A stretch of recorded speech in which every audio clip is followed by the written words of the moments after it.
بسم اللہ الرحمن الرحیم۔ یوٹیوب چینل شمیر BKW وائس کے معزز دیکھنے والوں کو السلام علیکم۔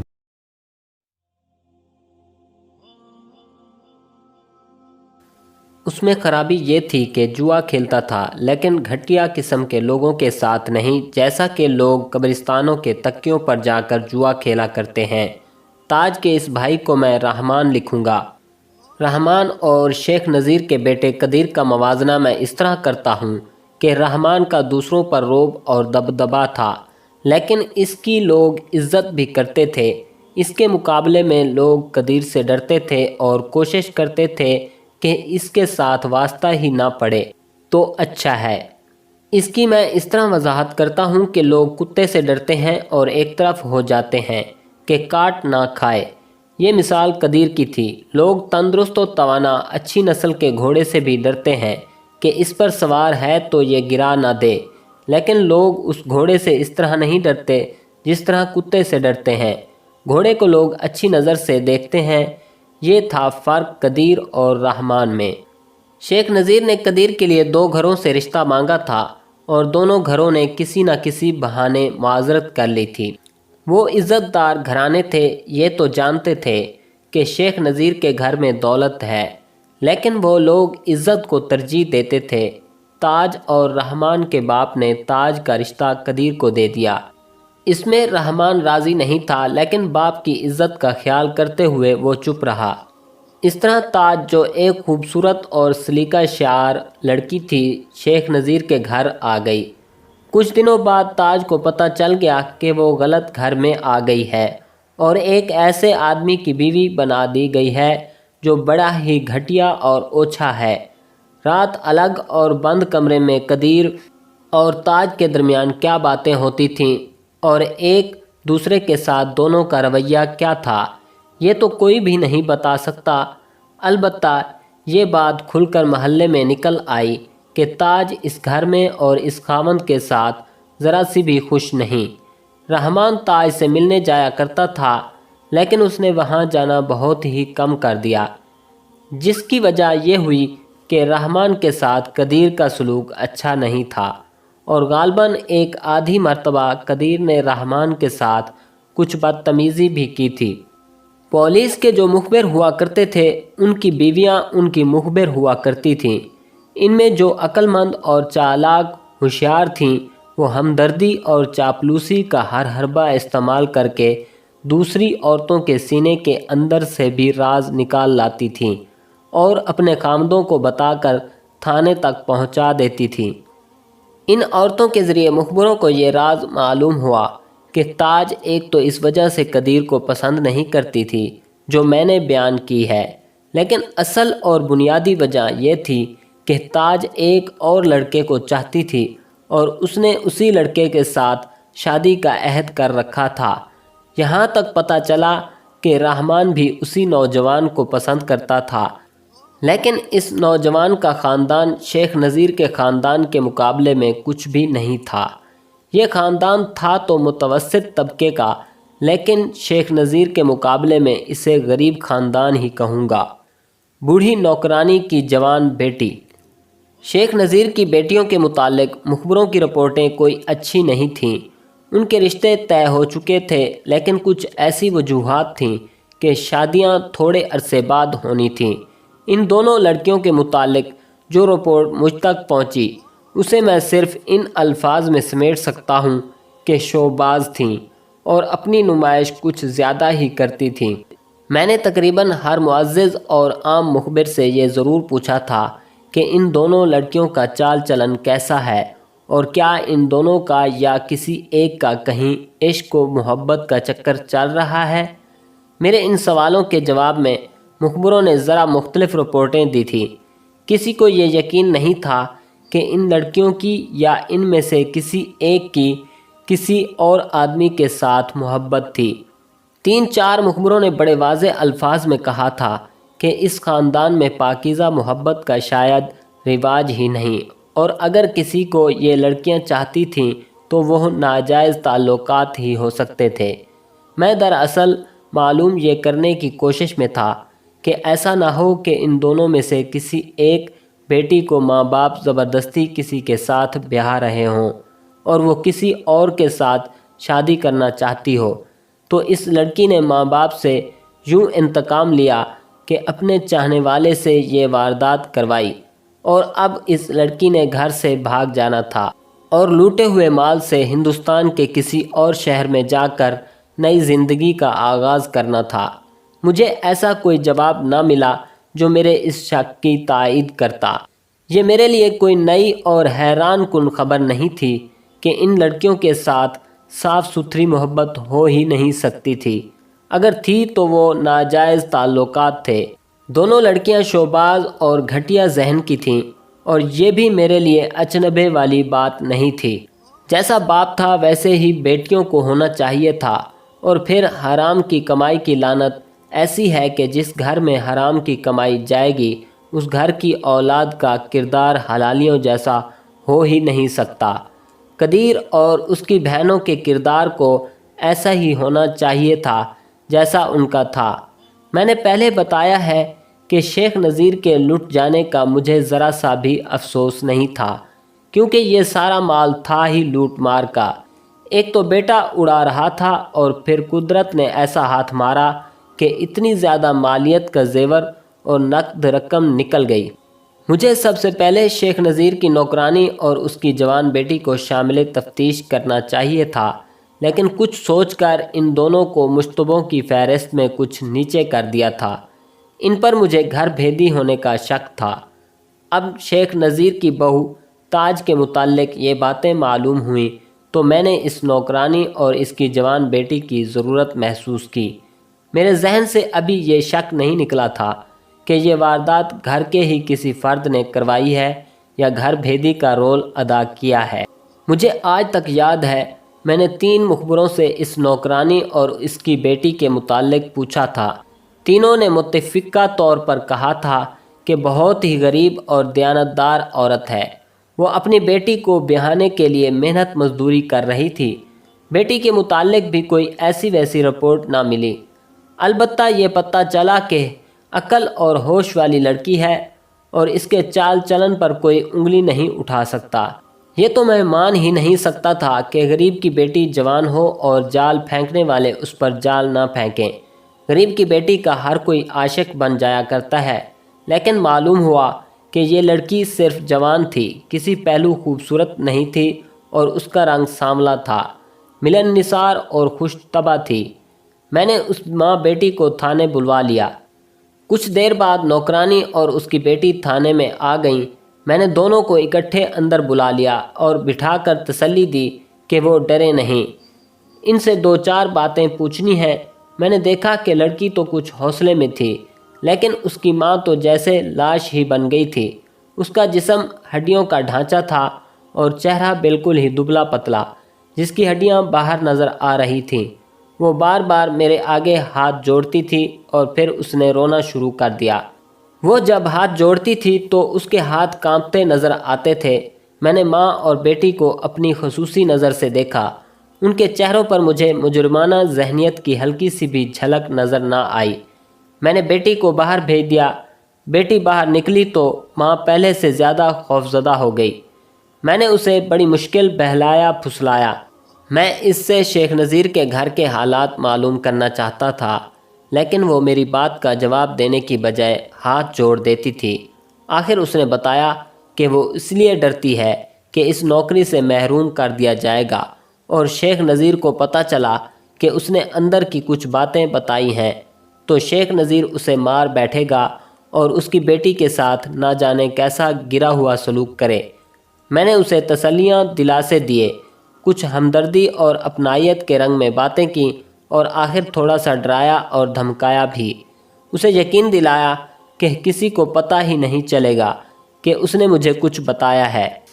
آخر وہ بولنے پر آ گئی اور یوں بولی کہ وہ بہت کچھ دیکھتی رہی، لیکن اس طرح لا تعلق اور انجان بنی رہی جیسے اسے کچھ نظر نہیں آتا اور کچھ سنائی بھی نہیں دیتا۔ شیخ نذیر کی بیٹیوں کے متعلق اس نے کوئی اچھی بات نہ کی۔ اس نے مخبروں کی اس رپورٹ کی تصدیق کی۔ یہ دونوں لڑکیاں کسی کے ساتھ محبت نہیں کرتی تھیں، نہ ہی پاکیزہ محبت کو مانتی تھیں۔ ان کے ہاں دوستی کا مطلب کچھ اور تھا۔ میں نے اس سے پوچھا کہ ان کے دوست کون کون تھے۔ اس نے بتایا کہ وہ کسی ایک کا نام نہیں لے سکتی کیونکہ اس کے پاس کوئی ثبوت بھی نہیں۔ اس نوکرانی نے تاج کے متعلق ایک انکشاف کیا۔ انکشاف یہ تھا کہ تاج اسلم نام کے ایک جوان سے آدمی کو بری طرح چاہتی تھی اور اس کا ارادہ اسلم کے ساتھ ہی شادی کرنے کا تھا، لیکن تاج کے ماں باپ نے اسے قدیر کے ساتھ بیاہ دیا۔ مجھے یہ بتاؤ، میں نے پوچھا، کیا شادی کے بعد بھی تاج اسلم سے ملتی ملاتی تھی؟ نوکرانی نے وثوق اور اعتماد کے لہجے میں بتایا کہ تاج اسلم سے ملتی ہے اور اس نے کئی بار دیکھا ہے کہ اسلم گلی میں سے گزرتا ہے تو تاج چھت پر چلی جاتی ہے اور منیر سے اسے دیکھتی رہتی ہے۔ نوکرانی نے خاص طور پر نوٹ کیا کہ شیخ نذیر کے گھر کے قریب آ کر اسلم کی رفتار بہت کم ہو جاتی ہے۔ نوکرانی سے یہ بھی معلوم ہوا کہ تاج اپنے ماں باپ کے گھر جاتی ہے تو کہیں نہ کہیں اسلم سے ملتی ہے۔ میں نے نوکرانی سے پوچھا کہ قدیر کے ساتھ تاج کس طرح رہتی ہے۔ نوکرانی نے بڑے صاف الفاظ میں کہا کہ ان دونوں کی آپس میں بنتی ہی نہیں۔ تاج جب چاہتی ہے اپنے ماں باپ کے ہاں چلی جاتی ہے اور جتنے دن چاہے رہتی ہے۔ اس نے یہ بھی بتایا کہ قدیر اور تاج آپس میں کبھی کبھی لڑتے جھگڑتے بھی ہیں۔ قدیر کی ماں اور بہنیں اس طرح بیچ بچاؤ کراتی ہیں کہ قدیر کی طرفداری کرتی ہیں اور تاج کو برا بھلا کہتی ہیں۔ میں اس غریب اور بوڑھی نوکرانی کی حوصلہ افزائی کرتا چلا گیا اور ایسی اپنائیت کا اظہار بھی کیا کہ وہ پوری طرح میرے زیر اثر آ گئی۔ میرے ذہن میں ایک شک تھا، میں اس کے مطابق بات کر رہا تھا اور اس کی سن رہا تھا اور اسے لقمے بھی دیتا چلا جا رہا تھا۔ اس نوکرانی کے ساتھ میری گفتگو اور پوچھ گچھ کچھ زیادہ ہی لمبی ہو گئی تھی۔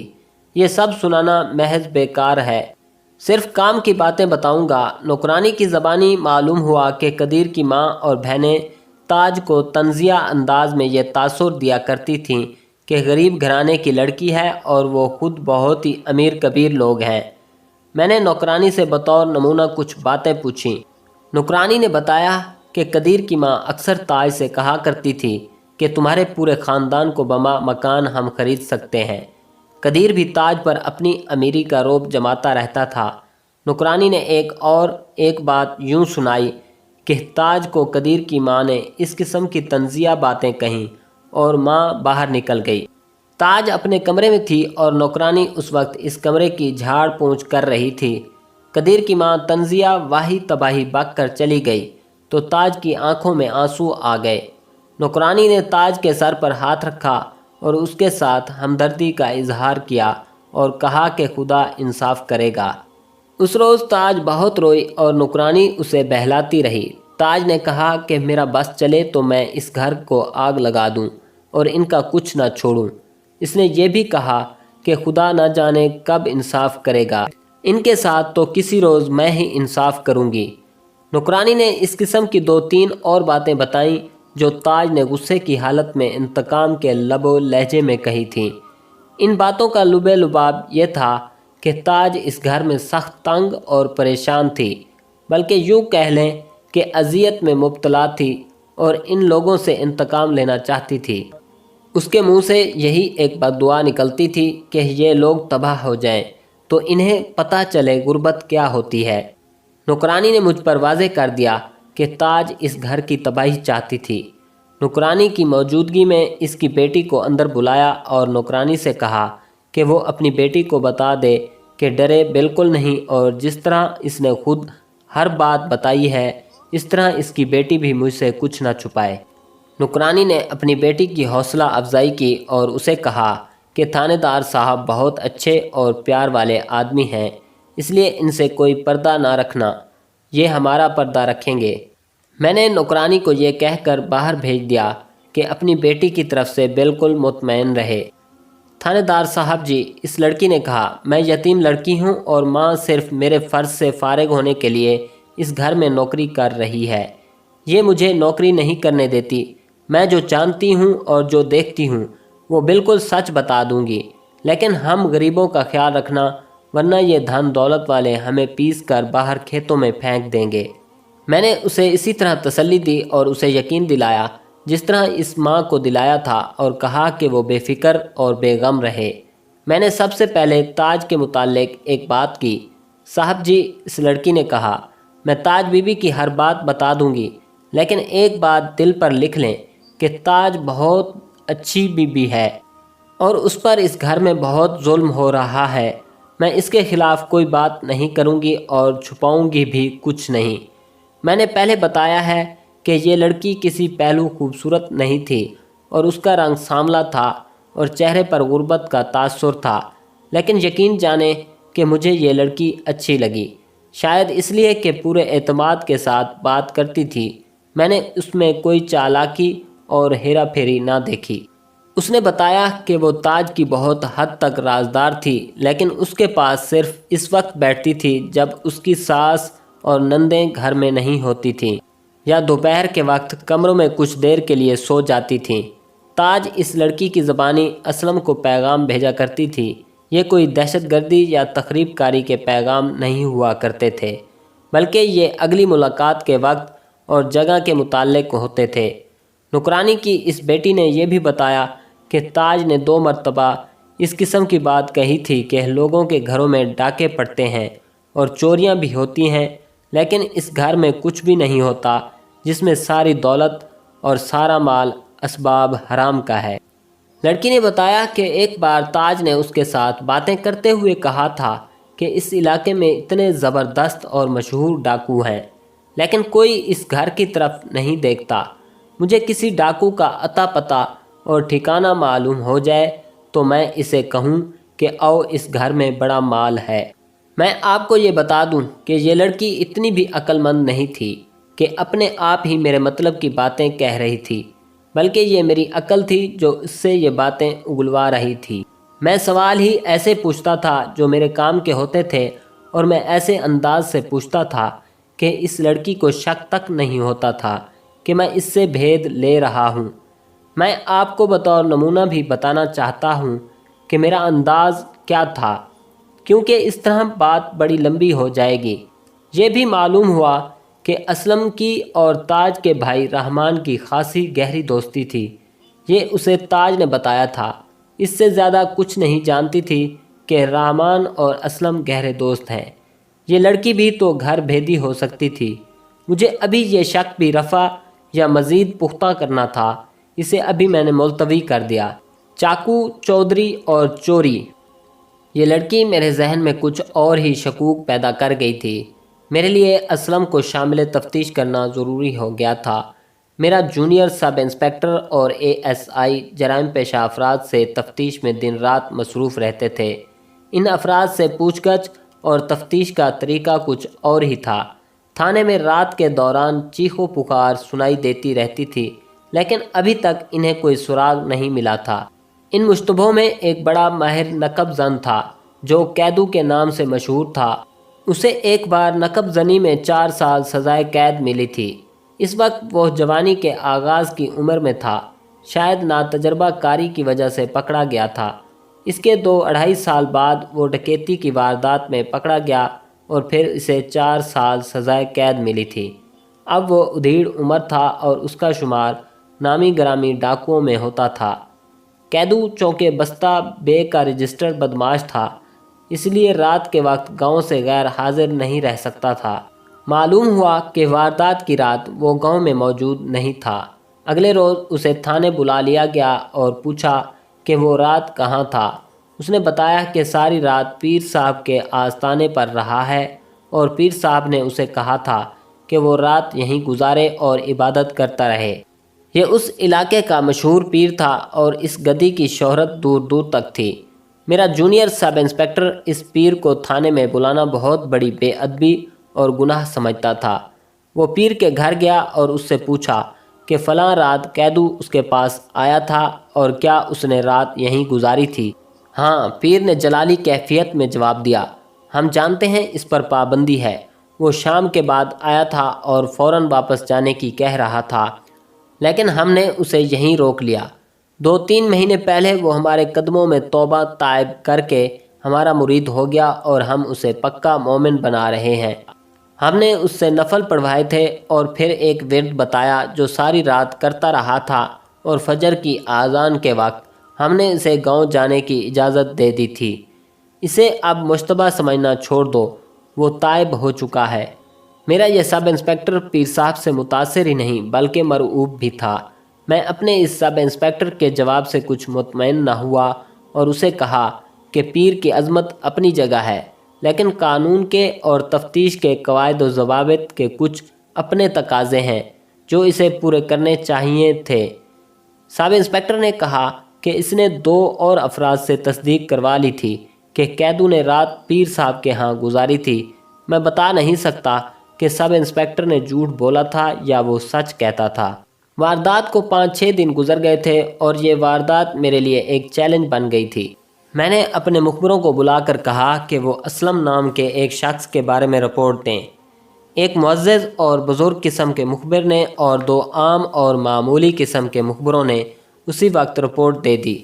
رپورٹ یہ تھی کہ اسلم معمولی سے گھرانے کا جوان سال آدمی ہے، FA پاس ہے اور ایک ہندو وکیل کے ساتھ کام کرتا ہے۔ اس کی ہسٹری یہ بتائی گئی کہ میں جب اس تھانے میں آیا تھا اس سے 2-3 مہینے پہلے اسلم کی ایک آدمی کے ساتھ لڑائی ہو گئی تھی اور اسلم نے اسے چاقو مارا تھا۔ اگر لوگ چھڑوا نہ لیتے تو اسلم اس آدمی کو قتل ہی کر دیتا۔ مضروب اونچے گھرانے کا فرد تھا اور اسلم جیسا جوان تھا۔ وہ تھانے چلا گیا اور اسلم کو گرفتار کر لیا گیا، لیکن جس وکیل کے ساتھ وہ کام کرتا تھا اس وکیل نے راضی نامہ کرا دیا۔ اس وقوع کے مہینہ بعد اسلم پر چوری کا الزام لگا اور اسے تھانے بلا کر مارا پیٹا گیا کہ وہ الزام قبول کر لے، لیکن وہ اقبالی نہ ہوا۔ اس کے خلاف کوئی شہادت نہیں تھی۔ اس وکیل ہندو نے اسے چھڑوا لیا تھا۔ اس کے بعد اسلم کو لوگ بدماش سمجھنے لگے، لیکن اس نے کبھی کوئی بدماشی والا کام نہیں کیا تھا۔ اس کے بعد تو میں اس تھانے میں آ گیا تھا۔ میں نے یہ نام کبھی نہیں سنا تھا کہ اس نام کا کوئی بدماش ہے بھی یا نہیں۔ اب اسلم کے متعلق یہ رپورٹ ملی تو میں نے تاج کی ان انتقامی باتوں کو سامنے رکھا جو نوکرانی کی بیٹی نے بتائی تھی۔ سوچ کر میں اس نتیجے پر پہنچا کہ اسلم میں یہ واردات کرنے یا کروانے کی صلاحیت اور جرأت موجود ہے۔ یہ بھی سوچا کہ اس کا تعلق ایک بڑے قابل اور تجربہ کار وکیل کے ساتھ ہے، اس لیے اسلم جرائم اور قانون کو اچھی طرح سمجھتا ہے اور جرائم پیشہ لوگوں کے ساتھ بھی اس کی بات چیت ہوتی رہتی ہوگی۔ یہ تو مجھے خاص طور پر بتایا گیا تھا کہ خاصا ہوشیار اور جرأت مند آدمی ہے اور اچھے برے کی تمیز کرنے والا ہے۔ میں نے اسے تھانے بلوا لیا۔ وہ اب میرے سامنے آیا تو پہلا خیال یہ آیا کہ اسے میں نے قصبے کی کچہری اور پھر 25 میل دور ضلع کچہری اور سیشن کورٹ میں چند مرتبہ دیکھا ہے۔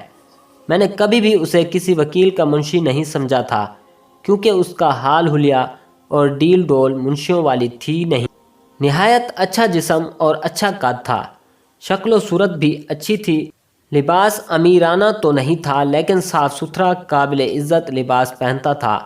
میں کہنا یہ چاہتا ہوں کہ اس جوان آدمی کے سراپے میں ایک اچھا تاثر تھا۔ میں نے اس کے چہرے پر اور انداز میں وہ ڈر یا گھبراہٹ دیکھی ہی نہیں جو ان لوگوں کے چہرے پر آ جاتی ہے جو پہلی بار تھانے میں بلائے جاتے ہیں۔ اس شخص کے چہرے پر خود اعتمادی صاف نظر آ رہی تھی۔ اسلم سے سچی باتیں اگلوانے کے لیے مجھے کوئی زیادہ تگ و دو نہیں کرنی پڑی۔ میں نے اس سے پوچھا کہ اس نے ایک آدمی کو چاقو مارا تھا اور پھر اس پر چوری کا الزام بھی عائد ہوا تھا۔ میں نے صرف اتنی بات نہیں کی تھی، یہ تو آپ کو میں مختصر کر کے سنا رہا ہوں۔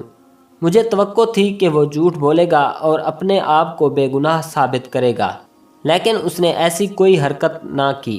اس نے بڑے اچھے انداز سے سنا دیا کہ اس نے چاقو کیوں چلایا تھا۔ یہ میں آپ کو اپنے الفاظ میں سناتا ہوں۔ میں نے شیخ نذیر کے بیٹے قدیر کا کردار جس طرح پیش کیا ہے، ایسے ہی کردار کا ایک آدمی اس قصبے میں رہتا تھا جو اپنے آپ کو ہیرو اور باقی سب کو اپنے مزارے یا نوکر سمجھتا تھا۔ اس اوچھے شخص نے ایک شریف اور ذرا کمزور گھرانے کی لڑکی کے ساتھ ایک گلی میں چھیڑ خانی کی۔ اسلم ادھر سے گزر رہا تھا۔ وہ اوچھا آدمی لڑکی کے پیچھے پیچھے چل پڑا۔ اسلم نے اسے روکا تو وہ اسے اپنی توہین سمجھ کر اسلم کو برا بھلا کہنے لگا۔ اسلم کو تو معلوم ہی نہیں تھا کہ یہ لڑکی ہے کون، وہ اتنا ہی جانتا تھا کہ یہ لڑکی مسلمان ہے۔ اسلم نے مجھے بتایا کہ وہ اس طرح کی دھمکی برداشت نہیں کر سکتا جس طرح اسے اس آدمی نے دی تھی۔ اس شخص نے اسلم سے کہا تھا کہ یہ تیری چاچی تو نہیں لگتی، میرے سامنے آئے تو میں گردن مروڑ دوں گا۔ اسلم اس کے آگے آ گیا اور اسے کہا کہ تم نے ایک قدم بھی اس لڑکی کے پیچھے اٹھایا تو پھر دیکھنا گردن کس کی مروڑی جاتی ہے۔ وہ شخص اپنے آپ کو نواب یا مہاراجہ سمجھتا تھا۔ اس نے اسلم پر ہاتھ اٹھایا۔ اسلم نے چاقو نکال لیا اور اس طرح ان کی لڑائی ہوئی۔ لوگوں نے چھڑوا دیا، لیکن اس شخص کا خون بہہ رہا تھا، جس سے پتہ چلتا تھا کہ وہ تو شدید زخمی ہو گیا ہے۔ وہ تھانے چلا گیا۔ مخبر نے مجھے پہلے ہی جو رپورٹ دی تھی اس کی تصدیق اسلم نے کر دی۔ قبلہ انسپکٹر صاحب، اسلم نے کہا، مجھے تو یہ معلوم ہی نہیں تھا کہ یہ لڑکی کون ہے۔ میں نے دیکھ لیا تھا کہ مسلمان ہے اور کسی شریف گھرانے کی بچی ہے۔ میں اس شخص کو اچھی طرح جانتا تھا کہ یہ اپنے آپ کو کیا سمجھتا ہے، اور اب تو وہ یہ سمجھ بیٹھا تھا کہ وہ جس کسی کی بیٹی یا بہن کو چاہے چھیڑ سکتا ہے، اور ان بڑے لوگوں کے مقابلے میں کوئی آ سکتا۔ میں چھوٹے یعنی مالی لحاظ سے چھوٹے خاندان کا آدمی ہوں، لیکن عزت کے لحاظ سے میں بڑا ہی امیر کبیر ہوں۔ خدا کی قسم، لوگ درمیان میں نہ آ جاتے تو شاید میں اس شخص کو قتل ہی کر دیتا۔ پھر میں نے اسلم سے پوچھا کہ اس پر چوری کا جو الزام لگا تھا اس کی حقیقت کیا تھی۔ اس نے بتایا کہ یہ بڑے چودھریوں کا بیٹا تھا اور اسلم نے اسے زخمی کر دیا تھا، لیکن اس ہندو وکیل نے تھانے دار سے ملا کر معاملہ راضی نامے کی صورت میں رفع دفع کرا لیا تھا۔